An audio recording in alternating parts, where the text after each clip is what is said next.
அப்போது அந்த எதிர்மறையான சக்தியானது செயல்பட்டு அது என் உடலில் நோய்களையும் அழிவையும் எனக்கு உண்டாக்கும். Praise God. Praise the Lord. Praise God. Praise the Lord. So as long as I am walking in love, I am connected to the word of God, I am connected to God. நான் எப்போதெல்லாம் அன்பு பாதையில் அன்பு வழி வாழ்க்கை நான் வாழ்கின்றேனோ அப்போதெல்லாம் என்னுடைய வாழ்க்கை இறை வார்த்தையோடு இணைக்கப்பட்டு நான் கடவுளோடு இணைக்கப்பட்டுள்ளேன். That same person now has got bitterness and hatred. அதே நபர் இப்போது வெறுப்பும் மனக்கசப்பும் உள்ளவங்களா இருக்கிறாங்க. My feelings, my emotions, my thinking will all be evil. என்னுடைய உணர்வுகள் உணர்ச்சிகள் எல்லாமே அந்த வெறுப்பின் அடிப்படையில் தான் இருக்கும். Now the power operating in my life will be only evil spirit, not Holy Spirit. என்னுடைய வாழ்க்கையில் செயல்படுகின்ற அந்த வல்லமை அந்த சக்தி எதுவாக இருக்கும் என்றால் தீய ஆவியாகத்தான் இருக்கும். தூய ஆவியாக இருக்க முடியாது. So ask yourself, நீங்க உங்களையே கேளுங்க, which power do you operate every day? ஒவ்வொரு நாளும் நீங்க எந்த சக்தியில நீங்க செயல்பட்டு கொண்டிருக்கீங்க அப்படின்னு. Every time you are contradicting to God's word, ஆண்டவருடைய வார்த்தைக்கு எதிர்மறையான சிந்தனைகளும் செயல்பாடும் உங்களுள் இருக்குமானால் evil spirit begins to operate in your life. தீய சக்தி உங்கள் வாழ்க்கையிலே செயல்படுகின்றது. Praise God.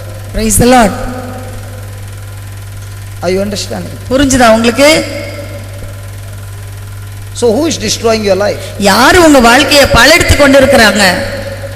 God, கடவுளா, Satan, சாத்தானா, or your own wrong thinking? உங்களுடைய தவறான இறைவார்த்தைக்கு ஒவ்வாத சிந்தனைகளா? Which one? எது உங்களை பாலடிச்சிட்டு இருக்கு? So who is your enemy? யார் உங்களுடைய எதிரி? Your enemy is not Satan. சாத்தான் உங்களுடைய எதிரி அல்ல. Your enemy is not God. ஆண்டவரும் அல்ல.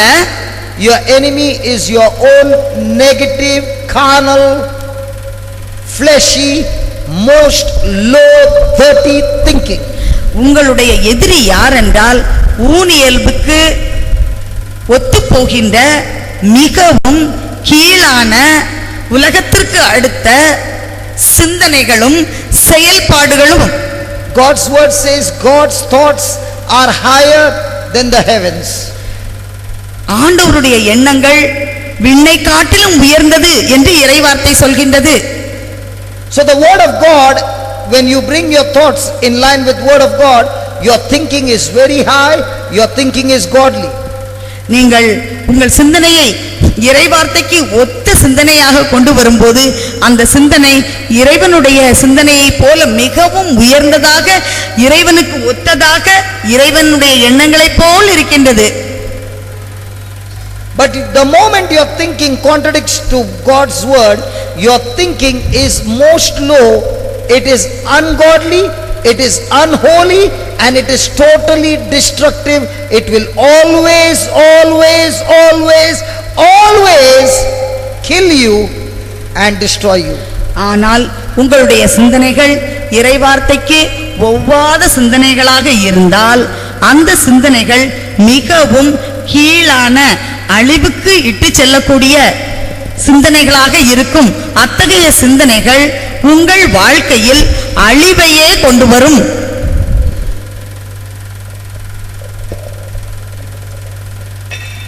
Praise God. Praise the Lord. Now do you believe the power of God is in you? ஆண்டவருடைய வல்லமை உங்களுக்குள் இருப்பதை நீங்கள் நம்புகின்றீர்களா? Are you going to walk in love and forgiveness?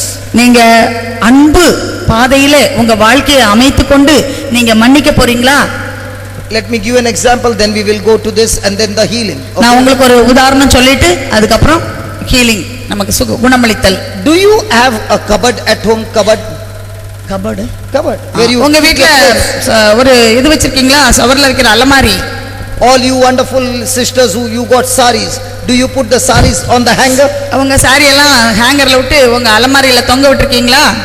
வைப்பீங்களா? அப்படி you will put the hanger on a rod. அந்த ஹேங்கர்ல சாரியை போட்டு இப்படி தொங்க விடும்போது அங்க ஒரு கம்பி இருக்கும். கம்பி. Correct? So on the rod you will put the hanger of love, you will put the hanger of peace. அந்த கம்பியில நீங்க ஒரு ஹேங்கர் சமாதானம் அப்படிங்கிறது, healing, குணமளித்தல், deliverance, விடுதலை பெறுதல், protection, பாதுகாப்பு, prosperity, செழுமை, joy, மகிழ்ச்சி, patience, பொறுமை, so many hangers. இப்படி நிறைய ராக்ஸ் ஹேங்கர்ஸ் அதுல தொங்க விடலாம். But all the hangers will be hung on one rod. அந்த ஒரே ஒரு கம்பியில தான் இந்த எல்லா ஹேங்கரும் தொங்க விடப்பட்டிருக்கும். That rod is called the love rod. அந்த கம்பிக்கு பேரு அன்பு கம்பி.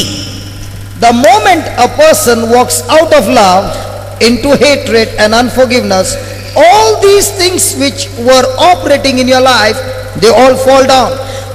எப்போது ஒருவன் வெறுப்பிலும் மன்னிக்க முடியாத மனநிலையிலும் செயல்பட ஆரம்பித்தால் இங்கே தொங்கவிட்டிருக்கின்ற இந்த கம்பியானது அது முறிந்துவிடும், போட்டிருக்கிற எல்லாமே அழிந்துவிடும். Correct? புரியுதா? Now once the rod is down, can you ever hang the hanger? அந்த அன்புங்கிற அந்த கம்பி ஒடிஞ்சு விழுந்துருச்சுன்னு சொன்னா அங்க எங்கேயாவது ஹேங்கரை கொண்டே மாட்ட முடியுமா?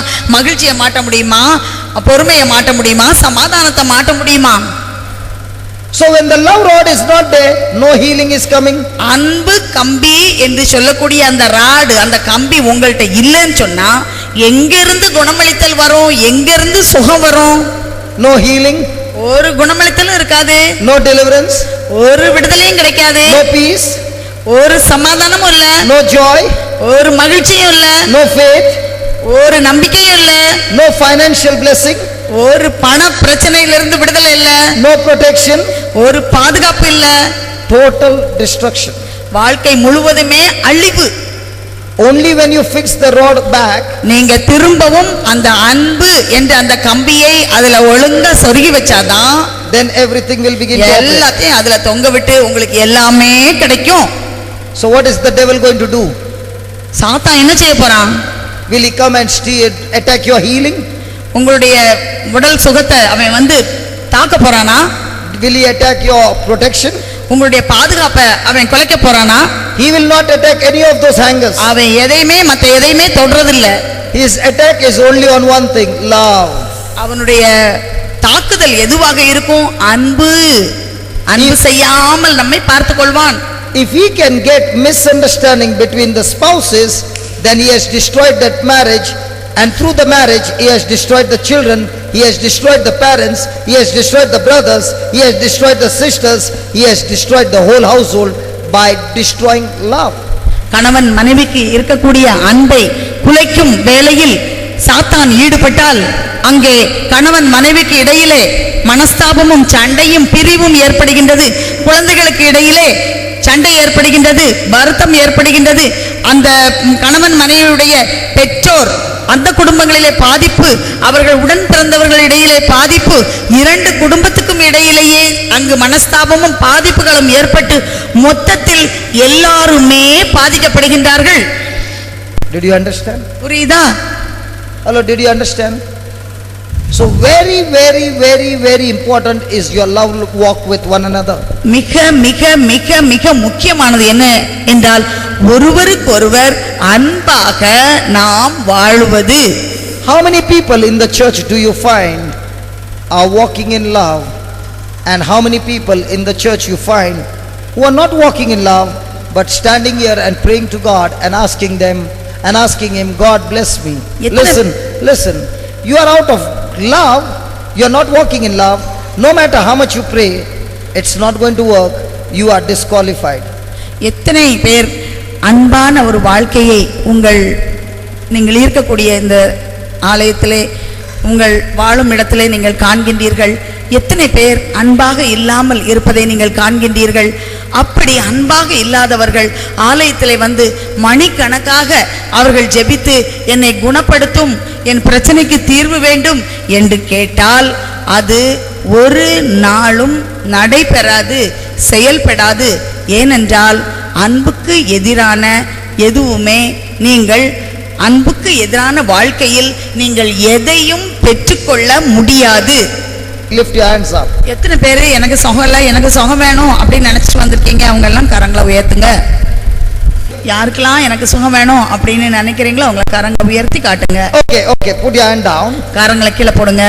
I will teach you this prayer. நான் உங்களுக்கு இந்த ஜெபத்தை கற்றுக் கொடுப்பேன். And then we will have a demonstration on the nun. நம்ம இப்போ சிஸ்டர் இங்க ஒரு செய்முறையை நான் காட்டுவேன். I don't know what's the problem. எனக்கு தெரியாது உங்களுக்கு என்ன பிரச்சனைன்னு. What I will teach you, நான் உங்களுக்கு எதை கற்றுக் கொடுக்கிறேனோ, I will say a prayer. நான் ஒரு ஜெபம் சொல்லுவேன்.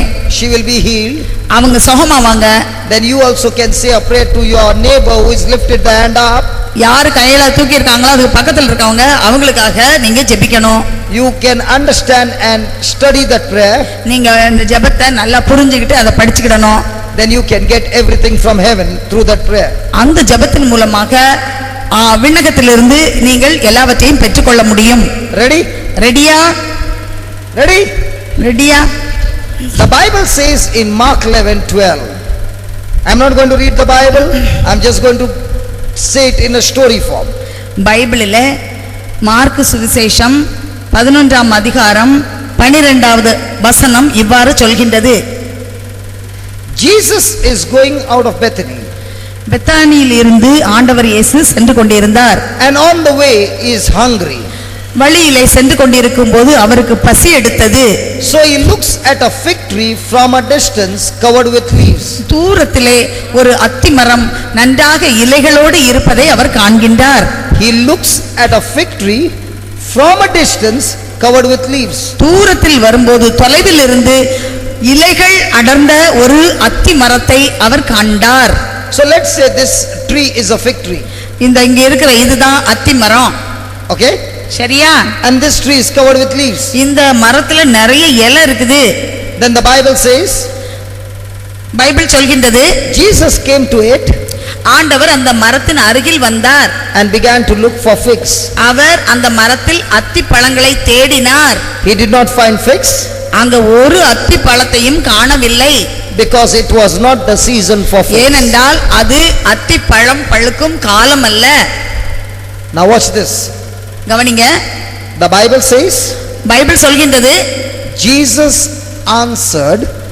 இயேசு இவ்வாறு பதில் சொன்னார். Not that Jesus said, Jesus answered. ஆண்டவர் இயேசு பதிலளித்தார். No, you missed what I said. Not Jesus said, Jesus answered. இயேசு சொன்னார் என்று அல்ல, இயேசு பதில் கூறினார். Again I repeat, Jesus, it does not say Jesus said, Jesus answered. ஆண்டவர் கூறினார் என்று கூறவில்லை, இயேசு பதிலளித்தார். Jesus answered and said, இயேசு பதிலளித்து இவ்வாறு சொன்னார், no one shall eat of your fruit again. இந்த மரத்தின் பழத்தை யாரும் உண்ணலாகாது. And the disciples heard it. சீடர்கள் சொன்னார்கள். Now, when will a person answer? எப்போது ஒரு மனிதர் பதில் கொடுப்பார்? When somebody will ask a question. யாராவது ஒரு கேள்வி கேட்டாதான் ஒருத்தங்க அதுக்கு பதில் சொல்லுவாங்க. Why do you think the tree asked question to Jesus? நீங்க என்ன நினைக்கிறீங்க? இந்த மரம் இயேசுவை என்ன கேள்வி கேட்டதுன்னு? Now you will say, you mean to say the tree was speaking to Jesus? நீங்க இந்த மரம் ஆண்டவர் இயேசுட்ட பேசிச்சுன்னு சொல்றீங்களா? Let me ask you, does your electric bill talk to you? உங்களுடைய வீட்ல வரக்கூடிய கரண்ட் பில்லு உங்ககிட்ட பேசுமா? கரண்ட் பில்லு பேசுமா? பேசாதா? What is it? No. Okay, I'll show you. Let's say your husband is jobless. உங்க கணவருக்கு வேலை இல்ல. And there's no money at home. வீட்ல பணம் இல்ல. And the electric bill is come for 500 rupees. அப்ப கரண்ட் சார்ஜ் 500 ரூபான்னு வந்திருக்கு. And you don't have money. கையில பணம் இல்ல. 4 more days to go. 4 நாள் தான் இருக்குது. Day and night the electric bill will talk to you and say, 4 more days you don't pay it, the line will be cut. இரவும் பகலும் அந்த bill உங்களை சொல்லும், 4 நாள் தான் இருக்கு, கவனம், 4 நாள் கட் பண்ணிட்டு போயிடுவாங்க அப்படின்னு சொல்லி அந்த பில்லு உங்களை பேசிக்கிட்டே இருக்கு உங்ககிட்ட. Husband told you good night. உங்க கணவர் சொன்னாரு good night. Children told you good night. பிள்ளைங்க எல்லாம் சொன்னாங்க good night. Electric bill is saying, what good night, talk to me. Bill சொல்லுச்சு, என்னது குட் நைட்டு, இன்னும் எத்தனை நாள் எப்படி ஆயிரும்? பேட் நைட் ஆயிரும், வெட்டிட்டு போயிருவாங்க. ராத்திரி கொசுக்கடி தாங்காது. சரியா? அப்படிதானே? Every time you are getting worried, ஒவ்வொரு தடவையும் நீங்கள் கவலைப்படும் போது, just like the tree, இந்த மரத்தை போல circumstances and situations and troubles and problems are talking to you. சூழ்நிலைகளும் சந்தர்ப்பங்களும் பிரச்சனைகளும் வியாதிகளும் உங்களிடத்தில் பேசும். Today Jesus is giving you a formula. ஆண்டவர் இயேசு உங்களுக்கு ஒரு வழிமுறை சூத்திரம் அவர் சொல்லிக் கொடுக்கிறார், ஒரு வாய்ப்பாடு போல. All those who got diabetes, யாருக்கெல்லாம் சர்க்கரை வியாதி இருக்குதோ, you like sweets, உங்களுக்கு ரொம்ப இனிப்பு பிடிக்கும். you went to a house நாங்க இவங்க வீட்டுக்கு போனோம், and she offered you sweets, அவங்க நிறைய மிட்டாய் கொடுத்தாங்க, and your hand went in front to take it. கை அப்படியே போய் எடுக்க போச்சுது. Diabetes said, you eat me, you eat it, I'll kill you. அப்ப சொல்லுச்சு, உங்க வியாதி உங்ககிட்ட இருந்து கவனம், சாப்பிட்டா தொலைஞ்ச அப்படின்னு. Hand went behind, அந்த உடனே கை அப்படியே பின்னுக்கு போயிடுச்சு. and when she will ask, take எடுத்துக்கங்க எடுத்துக்கங்க. no ஐயோ வேண்டாம் வேண்டாம், today fasting இன்னைக்கு உபவாசம் நோன்பு இருக்கேன், வேண்டாம் வேண்டாம். Is the sweet talking to you? அது பேசிச்சா? Are you understanding what I'm saying? புரியுதா? Now very strange, Jesus goes to the tree to find fruit when it is not the season for fruit. ஆண்டவர் இயேசு இந்த அத்தி மரத்திடம் சென்று பழத்தை தேடுவது ஒரு விசித்திரமாக இருக்கின்றது. ஏனென்றால் அது அத்திப்பழ காலம் அல்ல. Why is he going to a tree? அப்புறம் எதுக்கு அந்த மரத்து பக்கத்துல இயேசு போனாரு? And the Bible says he cursed the tree. ஆண்டவர் இயேசு அந்த மரத்தை சபித்தார் என்று பைபிள் சொல்கின்றது. Listen, it was not the season for figs. அந்த அத்தி மரத்துக்கு பழம் பழுக்கின்ற காலம் அல்ல. Then how come Jesus spoke those words? அப்ப எப்படி இயேசு அந்த வார்த்தையை போய் பேசினாரு? Was it a mistake of a tree? அது அந்த மரத்தோட தவறா? Now watch this. Jesus is the creator. கவனிங்க, ஆண்டவர் இயேசு தான் படைத்தவர். The tree is the created being. அந்த மரமானது ஒரு படைப்பு பொருள். Every tree, the